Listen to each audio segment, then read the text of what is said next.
It's not about how you live your life in this world. It's not about how you live your life in this world, but it's all about how you will be raised in front of Allah subhanahu wa ta'ala.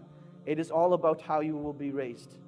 And this alludes us to the point that whatever you die upon is what you shall be raised upon.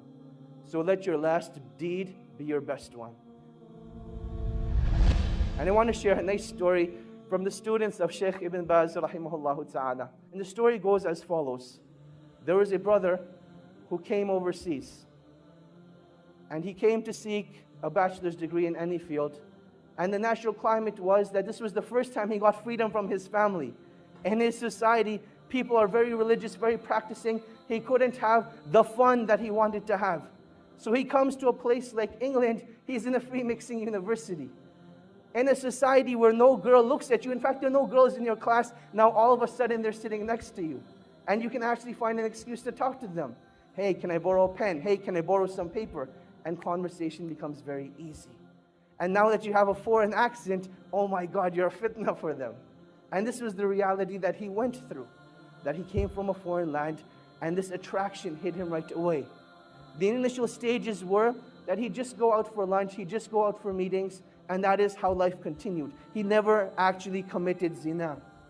One day though, he went to a party, and he committed zina.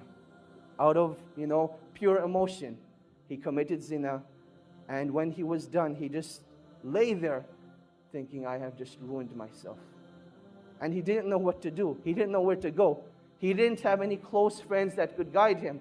He knew that the only place that this guidance that he had known was back in his hometown. He booked a ticket back to Saudi Arabia where he was from. And on his way, he had a stopover in the country of Qatar. While he's in Qatar, he goes to the musalla and he's just crying. And you'll see that this is one of the most awkward situations that you'll have. You can think about when you're with people and there's this awkward silence and it's really weird. What do you do in that situation? What becomes even more awkward is when you see a grown man crying like a baby. He's crying like a baby. What do you do in that situation? One of the students of Shaykh Ibn Baz rahimahullah, he saw this man. And he goes up to this man and says, oh man, why are you crying? What's wrong? And he explains to him the situation, that I committed zina and I've destroyed myself. And the only way I can get rid of this pain is if I go back and have the hudud implemented on me. This is the only way I will be purified. The student calms the man down and he says, look, don't do anything rash. Let's go back to Riyadh together and we'll deal with the situation. They head back to Riyadh and the man is still crying throughout the whole journey. He feels really bad for what he has done. The student says, look, we've arrived in Riyadh. Go spend the night at home. I will call you in the morning. Just make sure you don't do anything. Don't do anything. Just wait till I call you. The next morning, the student calls Shaykh bin Baz and he asks Shaykh bin Baz, rahimahullah, ya Shaykh, this is what happened. I met this man, he committed zina, and he feels that the only way he can be purified is if he has the hudud implemented on him.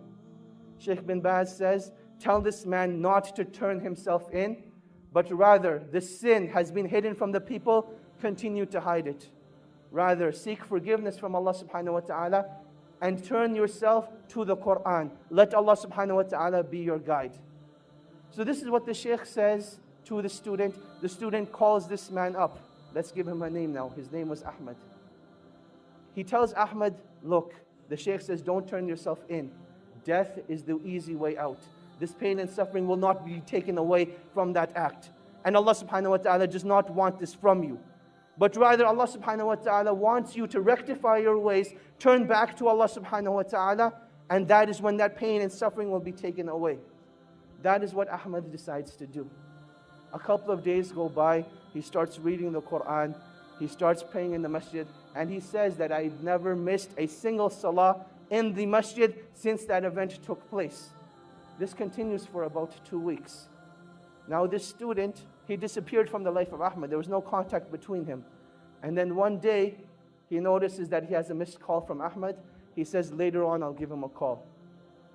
Another couple of days go by, and Ahmed's house is calling now. His home number is showing up on the Shaykh's phone 5-6 times. The student calls the house back, And he says, Asalamo Alikum, how are you guys doing? What's going on? And they say, we need to speak to you. Ahmed needs your help. And he says, definitely, I'll come over and see you tonight after Isha. He prays Isha, heads over to the house. And he sees that something just isn't right. That you can walk into a place, no one will say anything, but you can see it from their faces. You can see it from their sights, that something just isn't right. He goes to the father and he says, Assalamu alaikum. He says, Wa alaikum assalam. He says, I don't even know what to say to you, but I want to thank you from the bottom of my heart. Because I know if it hadn't been for you, this wouldn't have happened. And the student's thinking, what did I do? So he says, well, what happened? What are you talking about? And he says, let me show you. He says, Ahmed went and prayed Salatul Isha tonight. And he came back and he came to pray his sunnahs. And he was in his room for a really, really long time. And we went to seek him out. We didn't know what had happened to him. But I want to show you. He took the student to Ahmed's room. And there Ahmed was in sajda.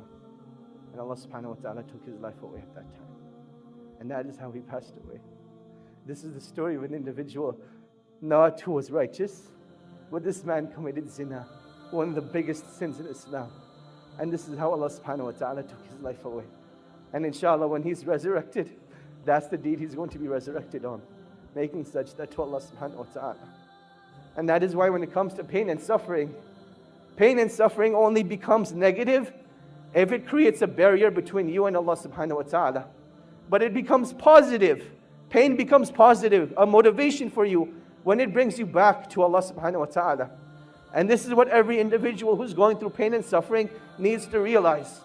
That this point of pain and suffering is not that Allah subhanahu wa ta'ala wants to punish you, but rather this is a calling from Allah subhanahu wa ta'ala. Oh my slave, come back to your Lord. Oh my slave, this is a reminder for you that I want to bring you back to me. And this is one of the wisdoms of trials and tribulations. That while we call each other on the phone, while we text message each other, the calling of Allah subhanahu wa ta'ala comes through trials and tribulations. And you can react one of two ways. Either you can deal with the pain at that moment and decide to get closer to Allah subhanahu wa ta'ala. Or you can decide to just restrict that pain to yourself,